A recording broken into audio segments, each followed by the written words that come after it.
Hi, everybody. Today is Tuesday, February 24th, 2026, and our dear friend or brother, John Helmer, is here with us. Welcome back, John. Thank you for having me, Nima. Here we are on the edge. What an exciting moment. Yeah, yeah, yeah.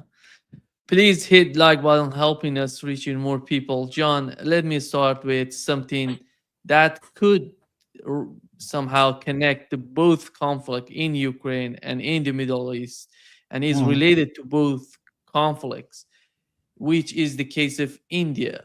What we've learned recently in the Epstein file, that Epstein advised that Qatar, the government in Qatar, should sing and dance for Israel like India, Mm. you know, to win Trump administration approval. They were Yes. talking about the 2017 blockade. And where is India today, and how do you see the calculation on the part of the government in India vis-a-vis, Iran and Russia? Because India, after all, is part of the BRICS, is important for the whole calculation on the part of both Iranians and Russians. It's a very important question and a very important moment, Nima. Thank you for raising it. Uh, Tomorrow, Wednesday, Prime Minister Modi will be in Israel and will address the Israeli Parliament, Knesset. This is a major, major shift on the part of India when you take into account that Prime Minister Netanyahu was refused a visit to India back in December, and that was first postponed and then cancelled. This is a shift, a very important one, and we'll get to the Indian faction fighting that's resulted in this very, in my view, very sad outcome. Why is it sad? First, it means the end of BRICS. It means the end of BRICS because India now cannot be trusted by any of the other powers in BRICS or by the global South. India shows that it doesn't trust Russia. Each of them doesn't trust China. Each of them now suspects India towards China, China towards India, India and Russia towards each other. Each one suspects they will make their own separate peace with Trump. And as we said last week, there is a faction, the Kirill Dmitriev faction in Moscow, that wants to make that deal with the United States, re-dollarize and return to the unipolarity model of international economic relations and dependence on the US. That's what a faction in Russia wants. When Modi goes to Israel tomorrow and announces, what did he say? I'm just looking at his tweet in response to Netanyahu's announcement of the visit. Our friendship, the enduring friendship of Israel, is built on trust, innovation, and a shared commitment to peace and progress. Trust, impossible to discuss. If that's what Mr. Modi thinks of the Israelis, because they're willing to compliment him as a growing global superpower, who then can trust India? So we have a very sad situation now with respect to the BRICS, with respect to multipolarity, with respect to the United States. So come back to your question. Who in India, in the Indian government, thinks that by making this deal with Israel, and it will include up to between $8 and $9 billion worth of defense purchases, which will make Israel the second largest defense military supplier to India after France. Who thinks that you can make a better deal with Trump by buttering up the Jewish lobby in Washington and the Jews around Trump in order to solidify India's major trading relationship with India and protect its outward trade and its immigration and so forth? Who thinks that? Well, the foreign minister, S. Jaishankar, thinks that. His son, Duva, is a significant pro-Trump think tank operator in Washington. That's a bit unusual for the foreign minister of a country to have his son working not as a Trojan horse, but a reverse in Washington. Jaishankar has been on the outs, as I understand it from my Indian sources, for months now. The Prime Minister, I've been told, would like to replace Jaishankar but can't find an alternative. The belief of my sources in India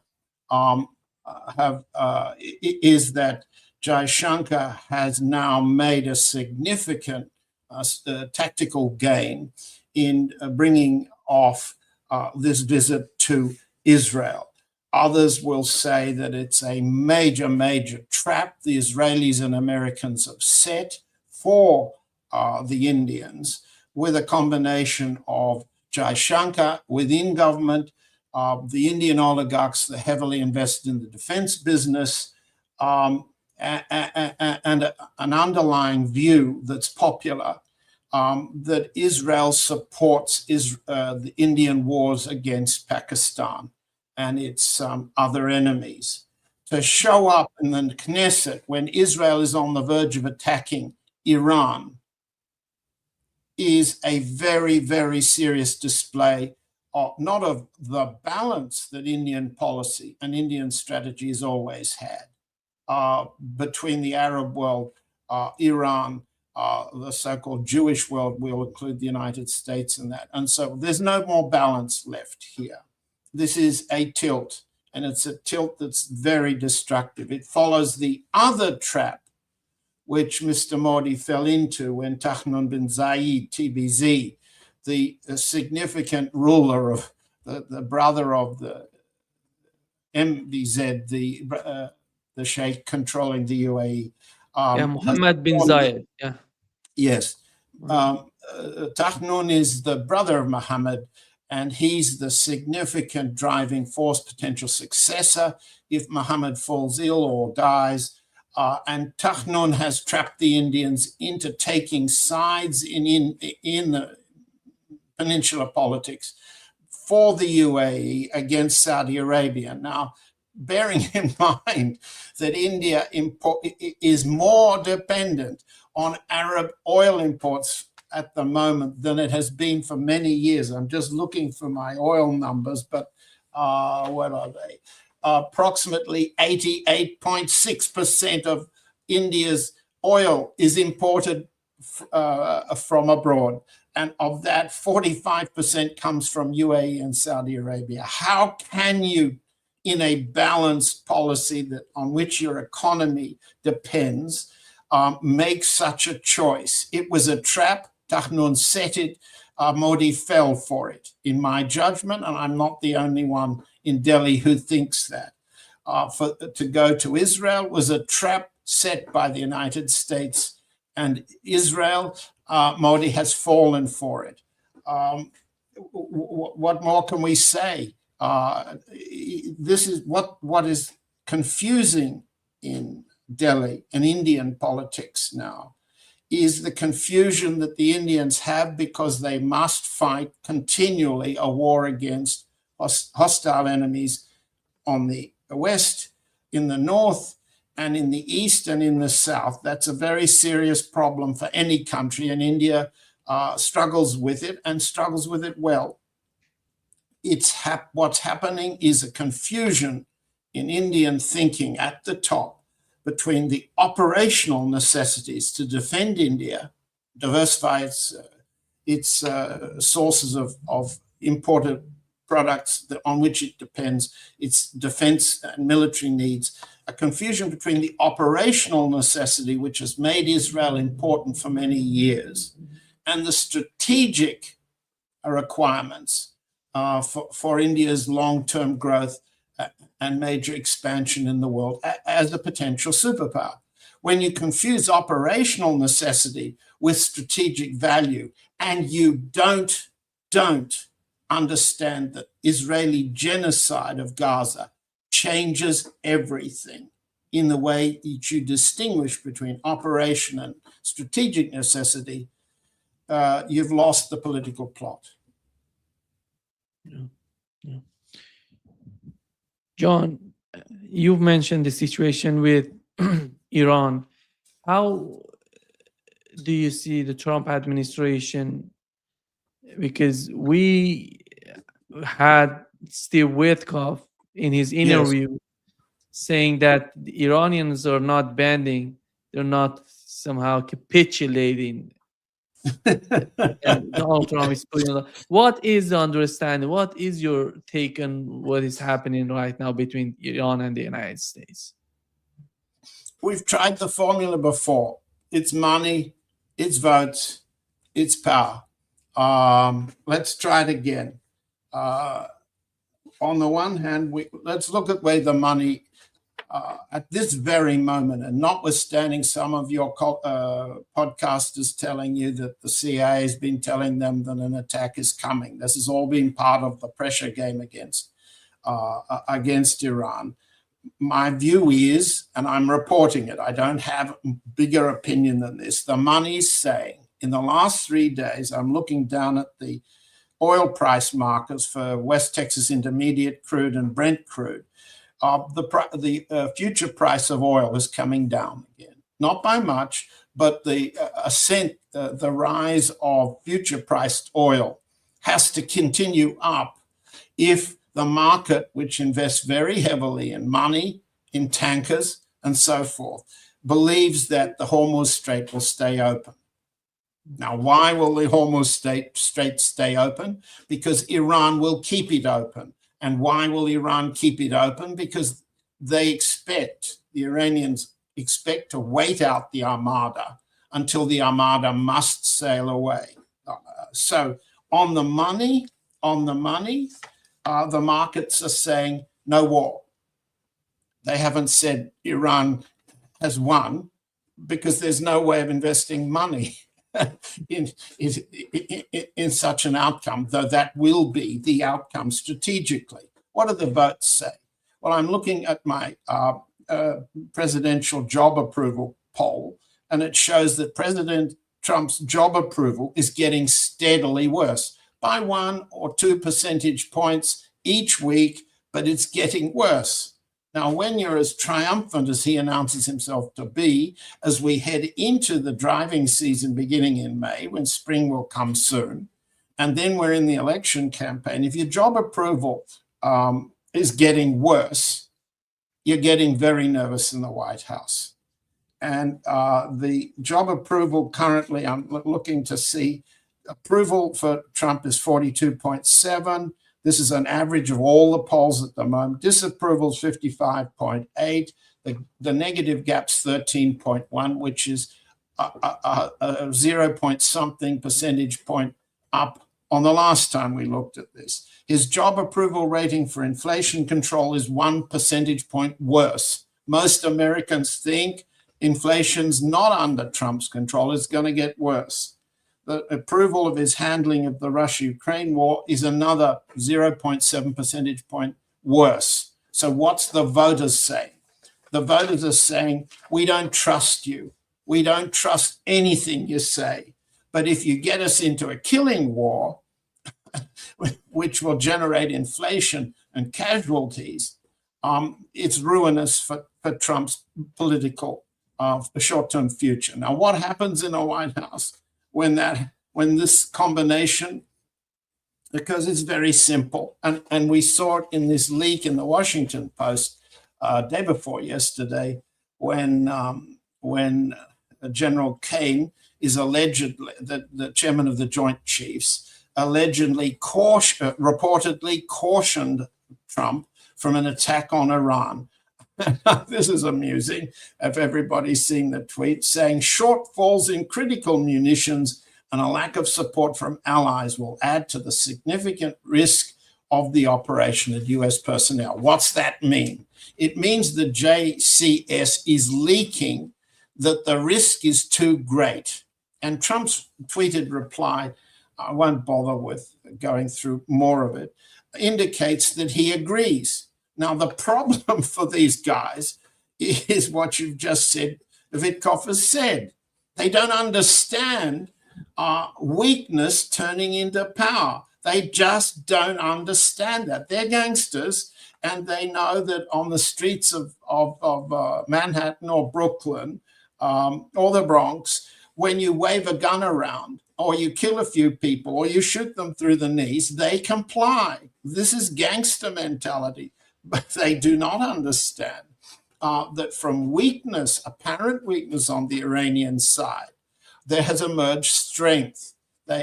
And this they simply don't understand. What the US officers, who are intelligent men, Admiral Cooper, Kane, Grinkevich, the head of Europe, these aren't fools. They're not morons. They're not undertrained. They're well supplied with intelligence. What do they figure out? Something we've said all along. They can't deliver confidence to Trump that he can achieve a short-term win. He wanted another Operation Midnight Hammer, an undefended bombing raid on some targets that Iran agreed in advance he could strike so he could fly away home, this time sail away home. This time Iran said no. No. There's never going to be, as all of the your podcast colleagues agree, there won't be an Iranian concession on the missile program. And believe it or not, as Ted Postel has said on this program, Iran has achieved mutual assured destruction against Israel and the United States if it attacks. So the United States has either got to come up with a mystery weapon nobody has ever heard of or seen deployed before that would somehow combine regime decapitation and the destruction of all of Iran's missile defense capability. It either comes up with magic or it must find a way of retreating. At the same time, we see the breakdown of the Armada. I recommend to everybody, I've just been doing it myself, that reading the history of the Spanish Armada, the greatest armada ever fielded, that was failed to invade England for a combination of management and technical and weather reasons. But so what do we know? The greatest aircraft carrier that the United States Navy has, the Gerald Ford, is still in Suda Bay, Crete, because it can't function. Its toilets don't function. I think all of the tweets all of the press reporting on that is at least fractionally true enough to show that when you have a sewage problem on board a vessel, you have a several hundred-year-old problem of disease. And you can't have a carrier heading into a battlefield with disease like that. If the Gerald Ford stayed in Suda, it can't be operational. What does that tell you about the beautiful armada, to use Trump's terms? So add them up. Bullets, the toilets don't work. Ford's stuck in Suda. It's non-operational. The armada must withdraw soon. It can't sit there. And the IRGC knows it. And the Iranian General Staff knows it. And the Israelis are stuck with it. 2, what do the votes say? No confidence in Trump to go to war. No benefit if he did attack Iran. No victory boost. No rally round the flag. So no votes. Money. The money's saying it's over. We will invest in a continuation of oil trade. Money, votes, and bullets say this particular Trump move has failed.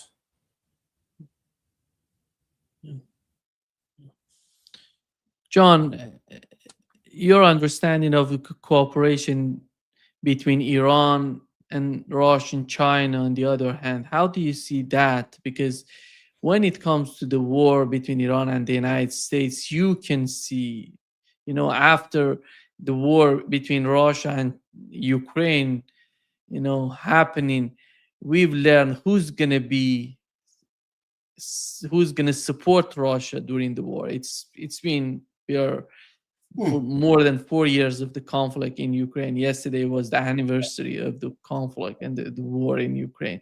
But we've learned during the process of war in Ukraine who's going to be behind, who's going to back Russia during the conflict. And as time went by, we saw that Iran, China are getting closer to Russia and supporting more. And And we North Korea. are, yeah, exactly. Yeah.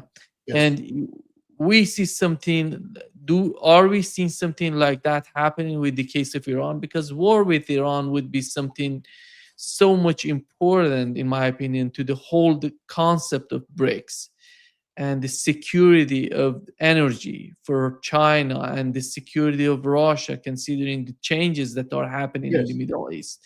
How do you see that, the cooperation among these countries, Russia, China, and Iran?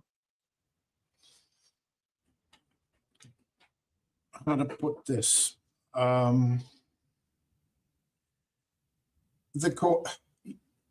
You make a fundamental point first. Yes, if the General Staff assesses who supported us when we needed it, there are only three: Iran, China, North Korea. That's it. Forgive me if I've left somebody out. Have I left anybody out? In terms of drone warfare, Iran has played a very significant role. In terms of manpower for the Kursk disaster, Kursk disaster on the Russian side turned into a very long, bloody lesson. The North Koreans played a level of role which they didn't have to do, but which they did voluntarily. As for the Chinese support, it's mostly secret, the material support. But the backing for the Russian economy, the backing for Russian trade is there. Now, pardon me. So these are major, major strategic partnerships. Parenthetically, and very sadly, one would have to say that if Mr. Modi goes to Knesset tomorrow, talks about trust with Israel, the strategic relationship between India and Russia is no longer strategic. It's purely operational, or as the Americans like to say, transactional. This is a very, very serious change. So we have three strategic partners. What does Russia owe its strategic partners? Is that your question? And the answer is that, and we've talked about this often, there are hundreds of years, 300 years of mutual suspicion between Persia and Russia, when both were empires, when both were unstable at home, when their armies fought each other, and so on. This represents a major opportunity now for Russia to understand that it's not only going to win and must win on the war on one battlefield, the Ukrainian battlefield, but it must continue to win the bigger wars, the United States, the European allies, Israel and the others, will wage against Russia at sea. It's the same war that Iran faces. How to face it together is a problem. President Putin is not yet capable of deciding what must be decided to protect the Russian merchant fleet at sea. I wrote a book about it some years back called Self-Complot. The reluctance of Kremlin to engage in fleet management is now a regrettable outcome of the failure of the Russian merchant fleet to be ready for this level of sanction. The Russian Navy promises to be ready, but not until 2030. It's a bit late. So there's a natural strategic relationship between Iran, China, and the United States and North Korea at sea in the North Pacific, at sea through the Arctic, at sea, pardon me, in the Indian Ocean. Let's see what the Indians have to contribute and which side they take on that one. So in the war at sea, a future in which Russia must reciprocate what Iran's offered. We must overcome between the Iranian side and the Russian side the mutual suspicion.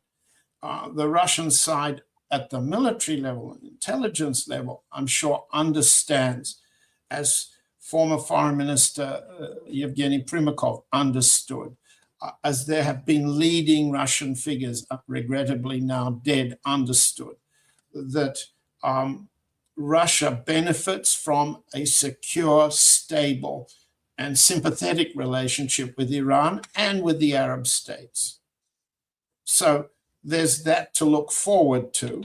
And if Iran capability to deter Israeli-American attack for the longer term is contributed to and strengthened by secret Russian support on air defense and command control and that sort of thing, and at the same time Chinese defense, all secret, never discussed, not boasted about, then we are looking for some limited multipolarity. It's not BRICS. It's not, regrettably, it's not BRICS, but it is durable enough for the urgent necessities to protect Iran, and then what can develop out of that. The North-South corridor, the trade route that would link Pakistan, India, northwards through Iran, across the Caspian Sea, into Russia and into Europe. This is a major trade corridor which the United States, Israel, and regrettably India too, want to oppose, compete with. The Indian side want to talk about the IMEC, the Indian, Middle East, Europe corridor. The Americans want to talk about control of the Indo-Pacific Straits, the Malacca Straits. They want to sanction a fleet movement in the Pacific, in the Indian Ocean, all the seas. So I'm trying not to waffle. I'm trying to say that the war ahead, we're about to end, if we can, this year, the war on one battlefield.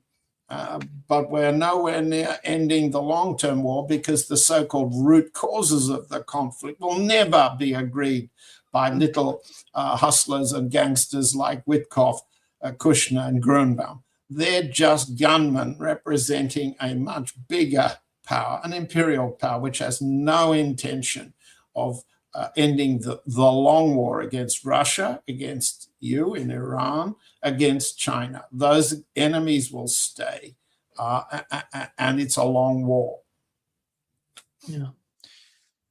John, Russia, I think one of the problems that Russia is dealing with today is the case of Europe. Iran is at the same time has the same sort of problem. You talk with Iranian officials, they don't know what is the policy in Europe.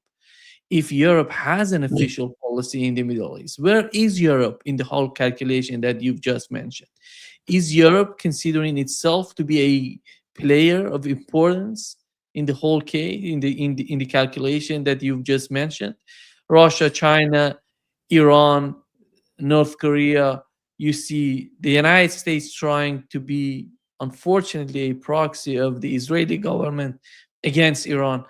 And where is Europe in that, in this huge chaos that we're witnessing? Well, I think the first thing to say is, let's not talk about Europe. Let's talk about each of the individual countries that count. Let's start with the United Kingdom. We can talk about really an interesting point, and I don't know the answer. I'm not sure I've read anyone who knows the answer, but here we have a situation in which President Trump has explicitly accused Prime Minister Starmer of refusing access to British bases for an attack on Iran. He said it, Trump has accused Starmer of withholding permission to use Diego Garcia in the Indian Ocean for B-52 bombing raids against Iran, and has attacked Starmer for making a 99-year lease arrangement dependent on making the Diego Garcia and the Chagos Islands part of the Mauritian sovereignty as it once was. There's that. There's second, there appears to have been a reluctance on the British part to allow the US to use RAF Fairford, the airbase in Gloucestershire, for an attack on Iran. I'm certain of this because, pardon me, my Cyprus sources tell me there is no use of the sovereign base areas at Dhekelia and Akrotiri in Cyprus, nor the Paphos airport, are being used by the Americans to prepare the refueling and all the logistics associated with attacking Iran. They're the three British. Now, as we said before, the Greeks are filled in by making Suda Bay as available to the Israelis and Americans as possible. But what have the British done here? I think it's a signal, but I'm more than happy to be corrected by somebody who is closer to British politics than me. The British are having cold feet. They're having cold feet about Trump. Obviously, one would. He's too unpredictable. He's too potentially hostile. And Starmer is too weak.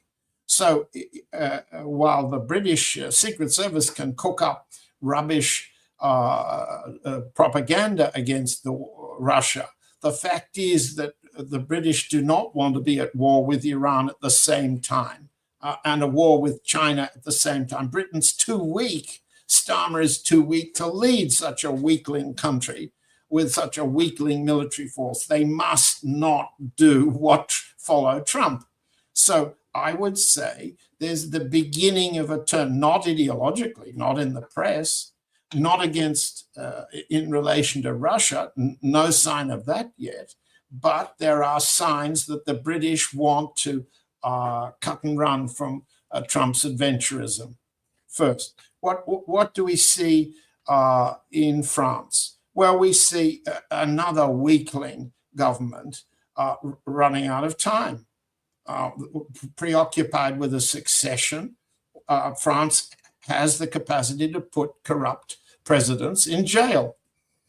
So Macron has to be very careful that he preserves his immunities after he leaves in one more year. He has to guard his succession like any tin pot dictatorship around the world for the last couple of thousand years does. Macron is weak. What are the alternatives in France? The alternatives must be to diversify the French economy and diversify its relationships and begin to cope with the loss of the African empire, to remake the French relationship with India, which is a very significant one now. Seems to me that France is gradually peeling away from the Trump war on all fronts, the imperial war that the US wants to run and dictate to the Europeans that they should salute and do what the US wants. About Germany, you have your own correspondent following German politics. I really can't tell beyond repeating the obvious. Merz is one of the weakest chancellor regimes that Germany's had for many years. He can only exist in that weakness by increasingly repressive measures against the opposition party, opposition speech, opposition media, and so on. All the signs are that Germany is weak, debilitated, damaged almost lethally by the combination of Greens, the CIA, and the Scholz regime in destroying its source of cheap natural resources, which depended on Russia. Can Merz dare to begin to start talking to Putin the way Macron is doing? No, he can't, apparently can't.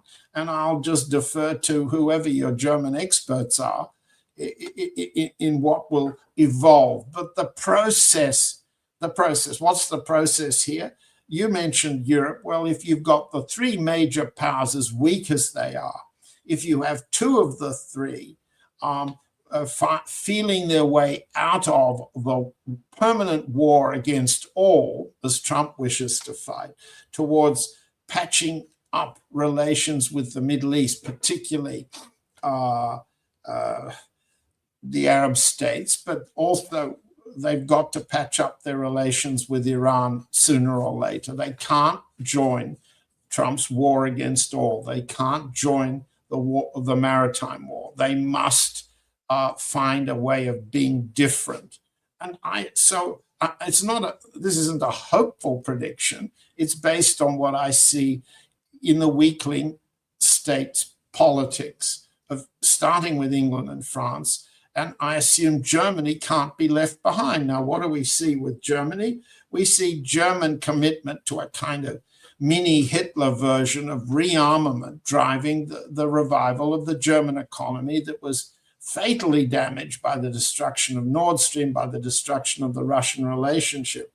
Can a mini Hitlerian rearmament program of the Merz type rescue Germany the way Hitler thought he could rescue Germany in the 30s? Answer no. Answer no. I'll leave it to your German colleagues to do better than and be more informed than I can be. As for the little states, well, I don't have a particular affection that some American podcasters do for Viktor Orban. I do point out that Russians and many different people remember which side Hungary was on during World War II. Soviets also remember the way the Hungarians have behaved in the past. Orban is a political opportunist. He's a useful foil at the moment with the European alliance against Russia. He's completely unreliable, and so is Robert Fico. I don't know how to pronounce the Slovak prime minister's name. They're both unreliable in the long-term future of war against Russia. They're unreliable in the war against China. They're unreliable in the war against Iran, but they're weaklings. Their countries are small, weak, and dependent.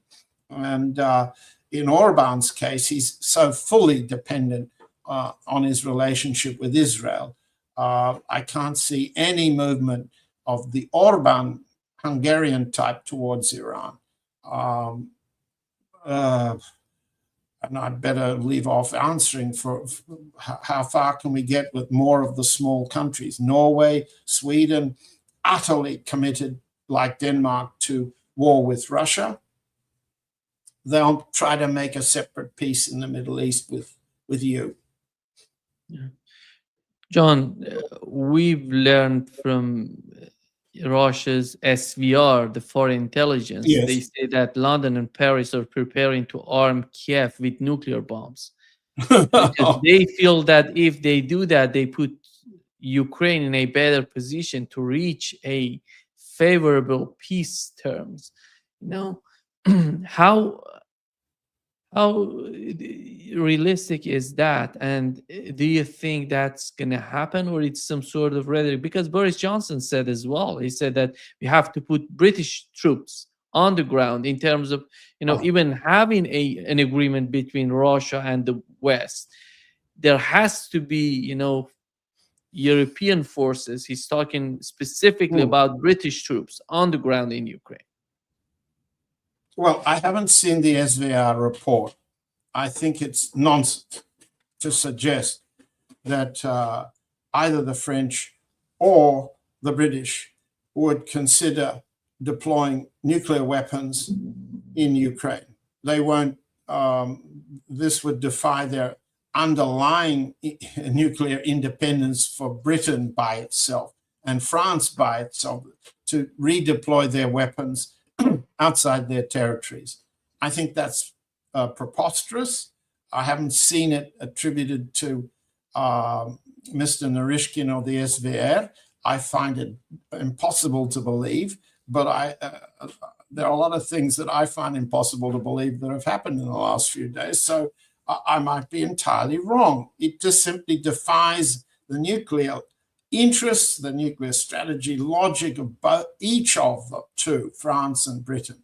It's quite another matter for them to want to continue the fight against Russia. That's different by putting either boots on the ground or finding some way of preserving, after capitulation, a rump Ukraine that would remain armed and capable of continuing the war against Russia. That's different, but it will never involve British boots on the ground. There aren't enough British boots on their own ground to let alone deploy them forward in the Ukraine. I doubt that Johnson has made a career of opening his mouth to make money. He didn't last very long as a prime minister.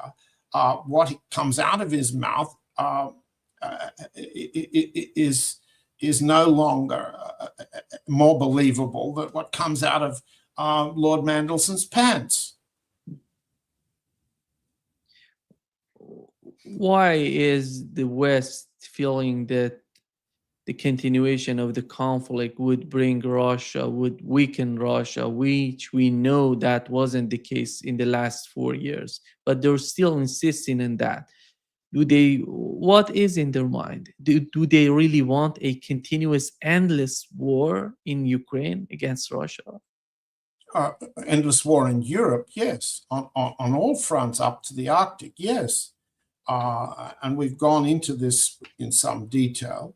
There is a faction inside Moscow, represented by Kirill Dmitriev, the negotiator with the Witkoff group, but significantly backed by the governor of the central bank, Elvira Nabiullina, that make the case that Russia's economy is headed for recession unless certain kinds of concessions on investment, on reserves, on the oil price are made in the direction of Washington. That's what they believe. They argue that Russia is potentially facing recession. Let's call recession a macroeconomic definition of weakness. Okay, so if you took Nabiullina's strategy papers, we've provided references if folks want to look them up on Dances with Bears. We've talked about this in weeks past. If you want to take Nabiullina as a textbook of the future weakness of the Russian economy and treat that with somewhat greater respect in terms of evidential quality than one or two podcasters walking around the richer neighborhoods of Moscow and saying all the shops are brimming full of stuff and everybody's buying stuff and you've never seen a more prosperous city than Moscow. Leave that stuff aside. That's rubbish. It's nonsense, it's propaganda, and it doesn't take account of the very serious inequalities between the big city prosperity of Moscow, St. Petersburg, Tyumen, and so forth, and the conditions in which most Russians live. Leave that aside. Let's just take Nabiullina's CBR projections for the next 3 years, during which two things have to happen. We have to have midterm parliamentary election in September this year, and we have to have a presidential succession race as we head into 2028 and 30. So with those political pressures involved domestically, with Nabiullina describing the potential weakness, when you have a massive economic constituency represented by serious economists like Mikhail Delyagin, the deputy chairman of the Economic Policy Committee of the State Duma, arguing that the CBR is ruining the Russian economy and forcing us into recession. When you have serious Russian economists saying that, then it's to be expected, isn't it, that the European enemies would say, well, let's keep up the pressure. Let's deprive them of their oil revenues by blocking their tankers. We think that if we can continue fighting Russia, it will implode internally. Okay, that's an exaggeration, yes? But it's understandable that that Europeans like Merz, that Poles like Tusk, or his little foreign minister Sikorsky, or the weakling heads of government in England and France that we've mentioned, it's understandable that they think that the controversy in Russian domestic economic policy is a signal of weakness they can exploit. It won't turn out that way, right? Russia will fight and neutralize their threats. That's different. But you asked me a question, why do they think that? Well, the answer is they think it because there's a very big faction in Russian politics surrounding the president in the Kremlin that wants to make that case in order to advance the policy of renewing the relationship with the United States. If you want, you can call them an American Trojan horse, you can call them a fifth column, you can call them traitors, or you can call them liberal reformers. Those names are all rather meaningless. Your question was, why do the Europeans think that continuous pressure, escalating pressure, will weaken Russia as it goes into parliamentary elections and presidential succession? The answer is obvious. The evidence is on the ground that Russia must solve its domestic problems. You bet they must. Yeah. John, when we talk about Russia and the internal, we know that in each and every country we have different ideas on how to deal with the conflict in Ukraine. But when you Yes. see what's going on in Russia internally, how do they see Europe today? Do they still see a viable, solution to work with Europe in the aftermath of an agreement, if that comes? Let's assume if that comes, are they seeing any viable option on the table to work with Europeans again? You mean in terms of public opinion, or do you mean in terms of the No, I'm Russian? talking about the government working again with Europeans and being closer. Because after all, to my understanding, because it doesn't matter how much chaotic is the problem with the Trump administration, the Trump administration doesn't send a sound signal for us to understand what is the official, what are the objectives, and this we are living a huge sort of chaos that the administration is making for us. But when it can put in all this chaos aside and considering the relationship between Russia and Europe, how crucial is that for the future of what's going on in Europe, considering the conflict in Ukraine? How to answer this in a practical way so our audience can reach their own judgment. I've just done a series of stories about this alleged epibutadine poisoning as the cause of Alexei Navalny's death 2 years ago. Okay, and in today's story, a Swedish colleague of mine, Mats Nilsson, a lawyer in Stockholm, and I produced his record, which proved the following: that there were 5 European states, not the United States, that last week, February 14, signed a joint statement accusing Putin and Russia of murdering Alexei Navalny with this epibutadine stuff, which is synthesized from the skins of certain kinds of frogs that hop around quite colorfully in the Ecuadorian jungle. Sweden, the Netherlands, the UK, France, and Germany signed. Now, what we were able to show today, and the audience can read it, is that Sweden made no attempt. It has the military laboratories capable, the chemical warfare laboratory capable of analyzing the alleged evidence in sample tissues from Alexei Navalny's body taken post-mortem. Only Sweden admits it didn't do the tests. It doesn't have direct evidence. Why then did it sign the statement? The answer is the British told them to. The answer is the British synthesized and stocked epibutadine and came up with the frog poison, the frog poison that killed Navalny, just as they invented Novichok. So why do you have a European alliance of a sort that is led by the nose by the British on a matter like this as part of their war against Russia? What does that tell the Russian foreign ministry about the future of Russia's relations in Sweden, for example, or the Netherlands, for example? We've mentioned France and England separately. To get back to your question, it's so sad and disappointing that small states that have no real long-term interest in endless war against Russia, the Swedes who were beaten back in the 18th century and could prosper from multilateral freedom in the Baltic Sea, are now committed to squeezing the Russian merchant fleet as it goes out the Danish Straits. They want war with Russia, do they? They want to prepare Swedish public opinion by inventing a frog poison story that's totally impossible and preposterous. Does Swedish public opinion accept such things? Well, apparently they do. So if you're back in asking me, we're sitting in Moscow now, and we're saying, we're trying to preserve peace on the Baltic Sea. We're trying to avoid a clash at the Danish Straits.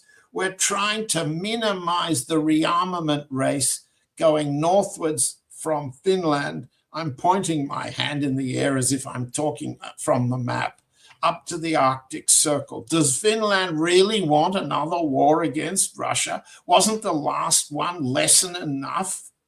Do they really want this? Well, the Russian side says, if you escalate against us, we will make the appropriate response. On the other hand, we offer you an alternative. And the alternative is endlessly sabotaged on the ground by actions each of these states take. They take against Russian holiday home owners in the Baltic states or in Finland. They confiscate their cars. They make it impossible for Russians to take holidays where they've taken holidays for several hundred years. Well, when you have that kind of constant irritation, isn't it likely that Russians would say, as a people, as an economy, to hell with them? If they want war, we regretfully have to adapt and prepare for war. On the other hand, your question was a bit different. How do Russians see the politics of the future? If one could overcome this constant propaganda agitation, well, what can I say? It's sad for the Russian side, and I'm sure it's sad on the public Finnish side, the Swedish side, the Norwegian side, except that the local polls show that in Denmark, for example, they're fanatically anti-Russian. Okay, Russia will stop eating Danish sausages. To hell with Danish pork. What does Denmark's trade worth in Russian terms if it's completely cut off? That's one regrettable outcome if the Danes want to take that extra step. If they want to go as far as closing the Danish Straits in collaboration, then we are in naval war, and that's going to be more than, that's a Rezhnik level, potentially. It's potentially nuclear. That's very regrettable because a little country like Denmark doesn't survive. It survived German occupation, but it won't survive nuclear war. So who wants that? And when will the Europeans come to their senses? That's a statement that Foreign Minister Lavrov makes twice a day, doesn't he? Yeah. Thank you so much, John. Great pleasure, as always. It was a great Not talk. much of a pleasure discussing these terrible talk about subjects. India, China, Russia, and finally with Europe. And it was so good, in my opinion. Thank you very much for having me, Nima. See you next week. See you. See if I'm wrong. See if I'm profoundly wrong. Yeah.